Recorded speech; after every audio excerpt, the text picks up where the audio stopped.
నంద్యాల ఉప ఎన్నికలకు రంగం సిద్ధమైంది. నోటిఫికేషన్ విడుదల చేయడానికి ఈసీ సన్నాహాలు చేస్తోంది. 2-3 రోజుల్లో నోటిఫికేషన్ రావచ్చని ప్రచారం జరుగుతుంది. వచ్చే నెలలో తొలి వారంలో ఎన్నికలు ఖాయమని వినిపిస్తుంది. దీంతో కర్నూలు రాజకీయాలు వేడెక్కాయి. 2 ప్రధాన పక్షాల అస్త్రాలను పదునుగా పెడుతున్నారు. అభ్యర్థుల ఎంపిక మీద దృష్టి సారించారు.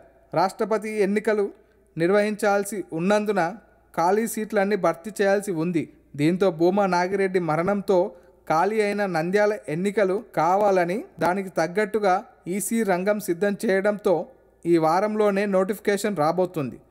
అయితే ఎన్నికలు కూడా తప్పనిసరిగా మారిపోతున్నాయి. ఫిరాయింపుల ఎమ్మెల్యేలు కావడంతో గతంలో సీటు గెలిచిన వైసీపీ ప్రతిష్టాత్మకంగా భావిస్తుంది. అధికార పక్షానికి జలక్ ఇవ్వడానికి భావిస్తుంది. దానికి తగ్గట్టుగా పావులు కదుపుతుంది. టీడీపీలో విభేదాలను సొమ్ము చేసుకోవాలని భావిస్తుంది. ఇప్పటికే శిల్పా బ్రదర్స్ టీడీపీలో చిచ్చు పెట్టడం ఖాయమని కావడంతో వైసీపీ ఈ మేరకు సొమ్ము చేసుకుంటుందని చెప్తుంది. మరణించే నాటికి భూమా పసుపు కండువా కప్పుకొని ఉండడంతో టీడీపీకి ఈ ఎన్నికలు ఛాలెంజ్గా మారాయి. సీటు నిలబెట్టుకోలేకపోతే టీడీపీకి తలనొప్పిగా తప్పదని, అందుకే ఈ విషయం కోసం ఏం చేయడానికైనా సిద్ధపడే కనిపిస్తుంది. ఎన్నికల వ్యయం కూడా భారీగా ఉండబోతుందని ప్రచారం. అయితే పార్టీలో విభేదాలు, ప్రభుత్వ వ్యతిరేకత, ఇటీవల ఎమ్మెల్సీ ఎన్నికల్లో పట్టభద్రుల సీటు ఎదురైన పరాభవం తెలుగుదేశం పార్టీకి ఇబ్బందిగా కనిపిస్తున్నాయి. ఇదే సమయంలో అఖిలప్రియ కూడా ఈ ఎన్నికలు పెద్ద సవాల్గా కాబోతున్నాయి. మంత్రిగా బాధ్యతలు స్వీకరించిన తర్వాత ఆమెకు ఇది పెద్ద